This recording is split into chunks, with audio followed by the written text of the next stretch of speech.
Building an international team of international people is not only a great way to reduce costs, increase productivity, have tax benefits in your offshore corporate structure, but there's one thing that people often overlook when they're hiring people in other countries. I talk about it in my book, Nomad Capitalist, on page 225, as well as elsewhere.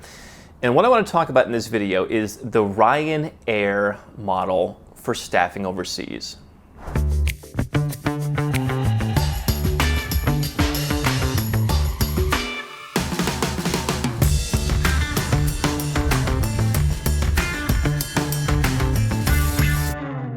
Hi, I'm Andrew Henderson. What do I mean when I say the RyanAir model for staffing? This is not exactly what RyanAir does for their own staffing, although it is what other international airlines do. But what I mean by RyanAir is that RyanAir is one of those ultra low-cost carriers that got their inspiration from Southwest Airlines in the United States and started copying all the ways to create efficiencies in their business. And what I really enjoy is studying bigger businesses to see what they did to create efficiencies and how you can transpose that into a smaller business. What did RyanAir and what did Southwest Airlines before them do? Well, while some of these airlines have changed things up a bit, particularly Southwest as they have expanded and grown, the original RyanAir, the original Southwest Airlines model was we're going to fly one kind of plane. In the case of Southwest, it was the 737, Boeing 737. So as opposed to another airline, a legacy carrier, flag carrier, who might fly all kinds of different aircraft, what did this mean? Well, it meant that they had one kind of pilot, one kind of mechanic. The flight crews were trained on one type of plane. They didn't have to think, am I on the 57 or the 37 or the A321? It was easy. You're always on a 737. And by doing that, they created great efficiencies, not only where they didn't have to have 7 different kinds of pilots, but people who could do the same job on multiple types of aircraft, they got to have a mental clarity where they weren't thinking about stuff. It's kind of like saying when Barack Obama said, I just wear 1 or 2 different kinds of suits because I don't want to make decisions about what kind of suit I'm going to wear. People have a mental clarity in their organization about they're always on a Boeing 737. Now, how does it apply to hiring overseas? What I've found often leads to mistakes when you're building a team, not just hiring a freelancer to do some part-time work or a one-time project, not just hiring 1 or 2 people, but if you're trying to build a team. So we've got at Nomad Capitalist, close to a dozen people who are on like the team, and then we've got a network of people who are part-time consultants, freelancers, what have you, another 6, 7, 8 people. So we've got a relatively healthy team for a small business at this point. And what I've seen that often causes problems when you're trying to build a team at that size or even smaller is when you go out into the world and you pull one person from over here, one person from over here, one person from over here, and you have a team where everyone's from a different country. Now, why would that be a problem? Well, here's the reality. Here's what I talk about in the book. Every country has their own culture. And so it's funny, I was talking to my friend, I've been friends with this guy for close to 15 years now. He's a business owner. And I was talking to him about hiring. I was talking to him about this topic. And he said, Andrew, I know that cultures are different. He lives in the west coast of the US. He said, I recently hired a guy who grew up in Tennessee. Right?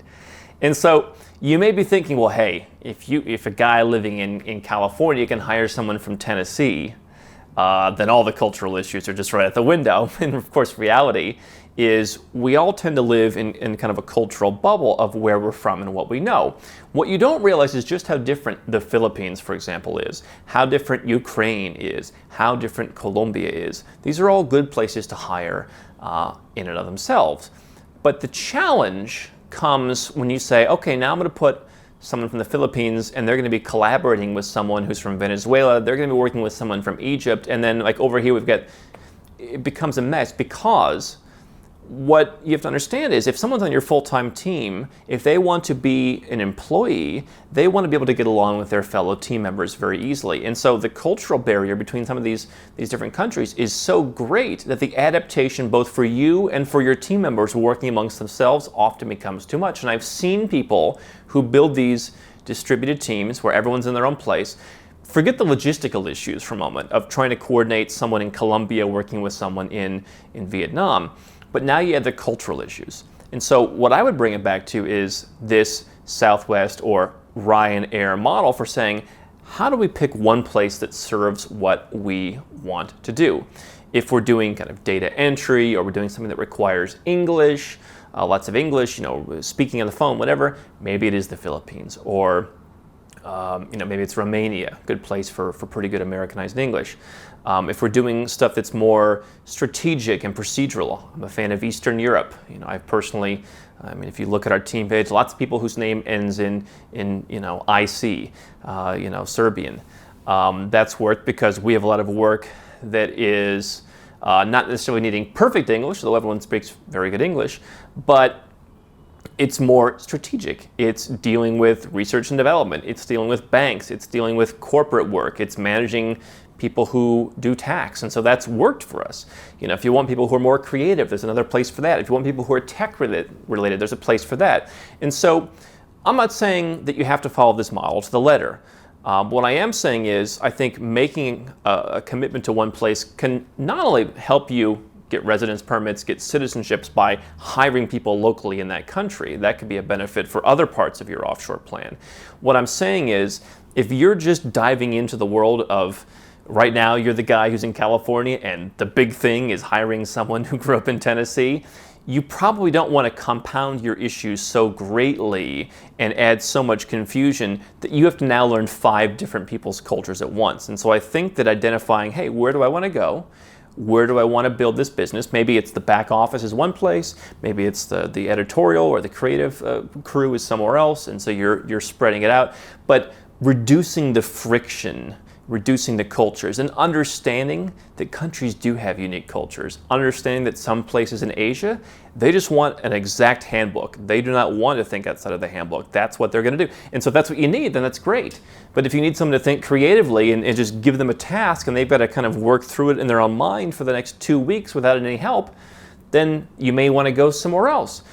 For me, I like Eastern Europe as kind of a nice midpoint between cultures that are far different than mine, without getting too far away from the westernized way of working that I have. And I think that's worked for a lot of people. Whenever I've had people who've come to me and said, hey, I'm frustrated, I have these people working for me in Asia, it's just not working out, I've said, okay, come to Serbia, come to Romania, Macedonia, what have you, and they've been much more happy with that. Ukraine, some people like Ukraine, some people don't.